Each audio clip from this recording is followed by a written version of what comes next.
Ladies and gentlemen, welcome back to Mouthful of Marbles. I am your host, Chasey the Goose Goose, and with me, David the Lake Laggus. David, how are you today, my friend? Devastated. That was incredible. What did I just witness? Does anybody know? Can anybody tell me what happened in Sector 3 for Hazy? Because I don't know. I'm lost. I am astounded. So astounded, in fact. So astounded. Wait for it. Let's go to an instant reaction. Oh my gosh. That was the worst Sector 3 I've ever seen. What was that Sector 3? I'm watching this again. You didn't get off the bridge well. No. This is an issue. Just enough they can't see each other on any of the speeders. They take pole. Look at that. He was like stuck at the beginning. He's had to witness all of the drama we just had on that run, that dual run. That could not have possibly gone. The Hazers well out in front in the championship, 90 points to 76 over the Savage Speeders. They don't have to start on pole or finish there. Hazy all the way back. They need a good showing in the race, and Hazy Dude, can he make was things half a easier second with back. A decent finish here. He ended up a second to make and up. a half back. Around the final turn, Hazy. He lost a whole second in Sector 3. Disappointing. Down What did I just 15. watch? It's a little bit of a surprise. I don't understand. It looked like he was on pace for a top 5 pole. Yeah. Wasn't Qualifying. Like it wasn't gonna be great, but it looked like he was about half a second down. But we know Speedy just did some things, so being half a second down would have put him in 3rd, which is okay. And then he lost a full second in Sector 3. I'm very concerned, very confused. That qualifying could not have gone worse for the Hazers. No, in any that way. is. That was the worst. We have Speedy from the Savage Speeders in 1st, our biggest rival, up in 1st for Marbula1. This is for the final Grand Prix. It all comes down to this. And we've got the Savage Speeders in 1st and a Hazy in 15th. The worst possible thing has happened. Well, if I'm not mistaken, the Savage Speeders actually don't have the second best chance anymore of winning, right? It's the O Rangers, or am I completely off? Because you're completely off. Am I? Especially after qualifying. Yes, so the second most points, we're talking about constructors. Right. Oh, no, you're right. I'm dumb. Yes, that's correct. Wow, that is...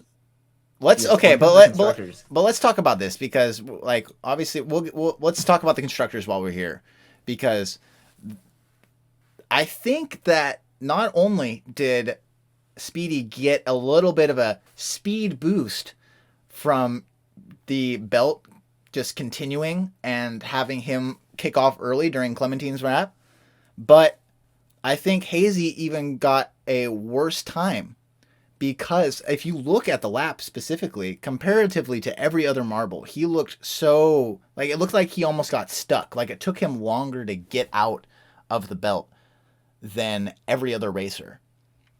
And I am distraught. It seems as though Speedy might, like, because we didn't see Speedy actually kick off, I don't think. And he came off the belt so cleanly, and it might be because of the momentum of the belt just kind of kicked him rather than it starting at a standstill and then kicking him off. It's possible. I'd just like to point this out, right? Looking at this on the grand scale of the Marbula1 qualifying season, the Hazers were the best qualifying team throughout the season. They qualified on average slightly worse than 4th place. This is the worst qualifying they have had all season. They saved it for the final Grand Prix. And then, just by the way, and this is sort of a side note because this has almost no implications for the overall standings and the championship and everything. We talk about what Team Momo has done the last 2 weeks. They just qualified 2nd after getting pole last week. They're coming out of nowhere. Yeah, Momo had a really nice opening lap. His first sector was really good. And a lot of the top teams actually struggled this week. I mean, Team Galactic's down in 14th. Oh, Rangers, Clementine. This became a very interesting storyline because it's almost the Speeders to lose. Oh, it absolutely is. It's not almost. It is theirs to lose. Because if the Hazers are out of the points, let's see, the Speeders would only need to get top 5, 6, something like that. Oh my gosh. Because they're only down by 14 points right now. I forget how. I'm not doing the math right now. Devastating. But if the Hazers can't even get in the points, the Speeders don't even need to do much. And as we all know, if you're qualifying first, it's not It's not as if you're going to drop down a ton unless you're waspy and falling off the belt. So something tragic would have to happen to Speedy for him to not be within the top 5 at the end of the Grand Prix tomorrow. But if that's the case, Hazy's going to have an incredible race and get all the way, which is possible, by the way. We have seen some marbles start all the way back and get into the top 6, 5. Yeah, I was going to say they don't get any higher than that normally, though. No. Something horrible is going to happen. Basically. Something is... But the problem is, and we've said this for, well, I don't think we, obviously since they had a little bit of a switch up last week, where they raced some marbles back to back. This is I think this is definitely with the exception of maybe the Hazers, might be the best grouping of marbles for the lower level teams in the constructors. Like we have Prim, Mallard, Clutter has won a race. Momo we don't know about. Rezzy's better, Waspy's better, Snowy's better, Yellup is the better. Like all of those have been consistently the better marbles in their teams, and they are all well above Clementine and even Bolt and Hazy and Starry. I'd say of the top teams, well, no, I think Starry's the better Team Galactic marble, but like Orange's the better O-Rangers marble. Right. Sure. But what I'm saying is, I'm not saying that the best teams that need it right now don't have their best racer, and all of the teams that qualified better than them that are in the lower or middle range of the constructors have their best marble rolling right now. Right. And what's really interesting to me is the implications for the individual standings, because Speedy getting pole with Prim all the way back in 5th. Yeah. I mean, that's the biggest competitor to him. Momo, Clutter, Mallard, they don't matter in the individual standings. Rezzy doesn't matter. Waspy doesn't. Snowy back in 8th matters. Yellup in 9th barely matters now. Speedy has to be the favorite to get the Savage Speeders, the Constructors Championship, and maybe even the individual championship at this point. Speedy and Prim, I think, are the ones that are at the top, or at least at my level of who's going to win. And we kind of thought that going in. It was between Speedy and Prim. They had great to mediocre. Well, they're pretty great. They had pretty great qualifyings overall. I still think Starry in that, though. I thought Hazy and Starry were the next two that had the best. Like I'd say my top 5 coming in were Speedy, Prim, Snowy, Hazy, and Starry, and 3 of those marbles had pretty bad qualifyings. Yeah, I think Snowy's going to be fine. Snowy usually averages starting in around top 8. True. That's kind of his starting line. So he's going to be fine. Snowy always figures out a way to get ahead. And as I've always said, the snowballs seem to do well on faster tracks, and there's very fast parts of this track. That last straightaway is incredibly speedy. And I can't when that last lap happened and our initial reaction, that was incredible. I can't believe that Hazy lost all that time. The amount of bumps he took in Sector 3 was just devastating. So let's go predictions real quick. With this new qualifying setup, top 3 in the race, constructors, racers. I got you. Okay, so what are you thinking? I'm still hopeful. Okay, I could see. Let's be realistic, however. Sure. We're not. I just want to spell out that it's not all doomsday for Hazers fans. There's still a chance that things could happen. Good for them. Probably not. But Smoggy could easily still win the Racers Championship. All it would take is Speedy falling down and Prim not making up a bunch of ground. Like if Momo, Clutter, and Mallard finish top 3, then Smoggy's in good shape. But that's not likely to happen. I think my top 3 would have to be Speedy, Prim, and I don't know who else I'd put in the top 3. Maybe Momo, because we saw Mimo was able to stick in there last week. So maybe Team Momo has figured out something that the rest of the marbles knew before them. That could be the case here, or maybe these last 2 circuits just really agree with how their marbles roll. Must be. So I do think that Hazy will get into the points. The question is how many points will he get? But beyond that, Speedy, Prim, and Momo are my selection for top 3. I think the Speeders have to be the favorite to win the constructors at this point.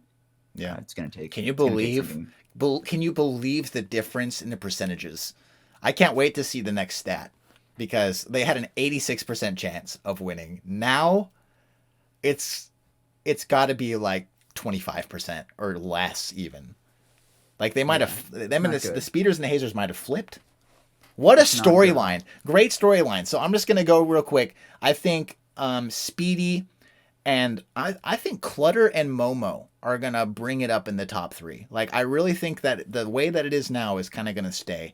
The only person that I think that might make big moves is Snowy.